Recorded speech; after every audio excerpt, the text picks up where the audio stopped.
Today we're going to be talking about laws of exponents, in particular the negative exponents. We've kind of built up to this in what we've been talking about so far. The objective today, I will demonstrate my mathematical ability to utilize the definition of a number raised to a negative exponent through class discussion. Okay, so I have a question for you. What does 3 to the negative fifth actually mean? Well, some might say that it equals negative 3 to the fifth. Are these really the same? They don't look the same. So does that actually equal each other? The answer is no. That's not going to be it. Well, what about if we use this equation here? What if we go x to the m times x to the n, right? Okay? Because I know that that equals x times m to the n. Actually, it's plus. So if I go 3 to the fifth, and I want to go 3 to the negative fifth,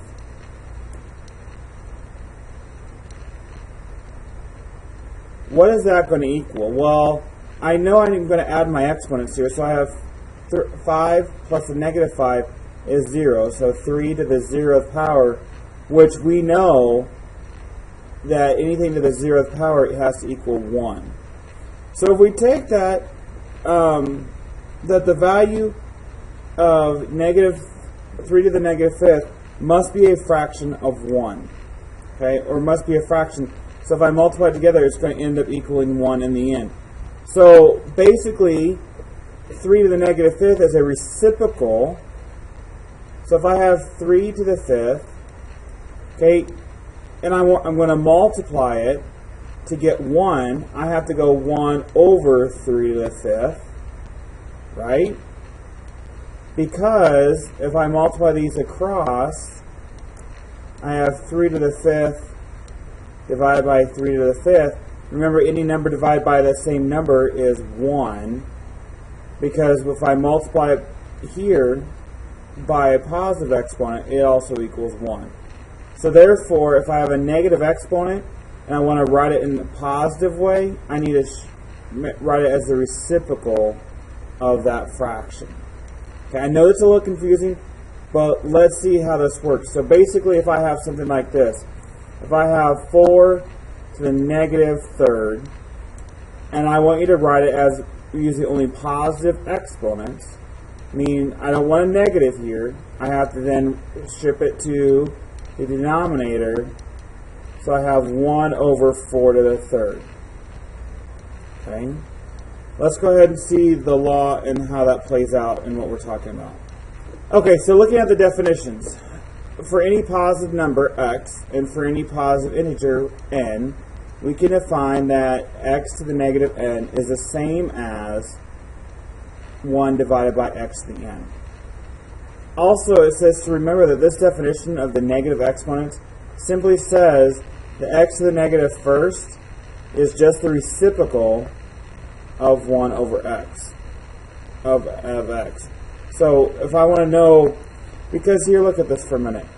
If I know that x to the negative first, okay, I know any number x has a variable of 1. Well, if I know that x to the negative first is a reciprocal of x, that means it's just simply 1 over x. This is going to be really important in what we're going to be talking about today.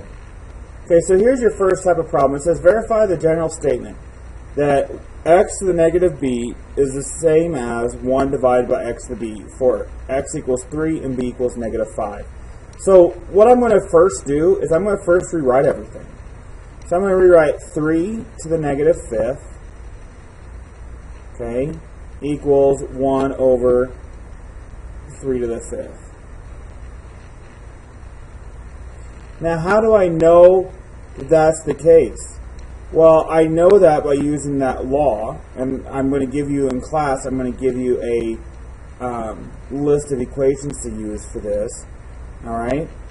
But basically, I want to make sure that these are equal to each other, and the law states that if I have a negative exponent, in order to write it as a positive, I have to move it to the denominator because the reciprocal of a negative exponent, and because if I want to write it as a positive exponent, I have to write it as a reciprocal.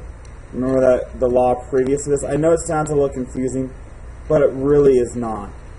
Alright? So, all I'm really doing is I'm going to say this is true because of,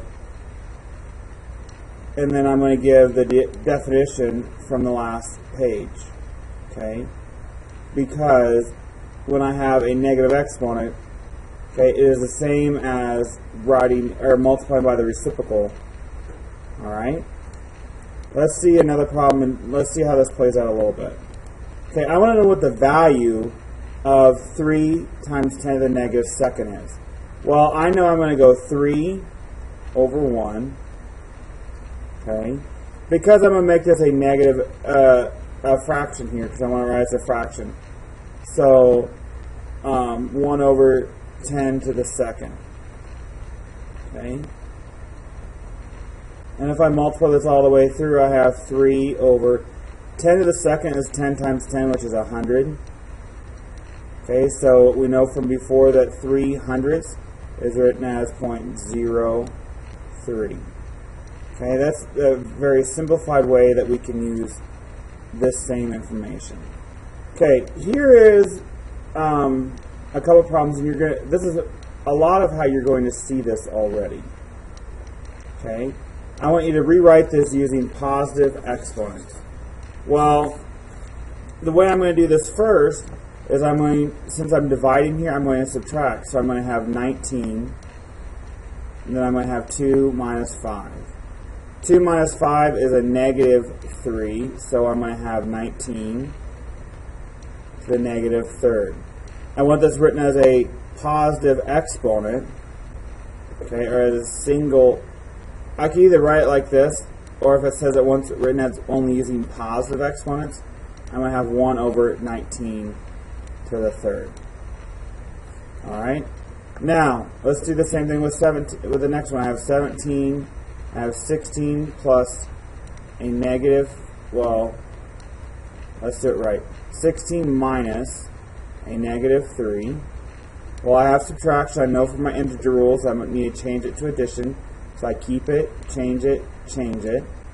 16 plus 3 is 19, so I have 17 to the 19th power. I'm going to leave it just like that as my answer because I have it written as positive exponents. Alright? Now, I know this is challenging, I know this is hard, okay, because it got hard real quick. Make sure we write down some really good questions that we're confused on and bring those to class so we can discuss them in class.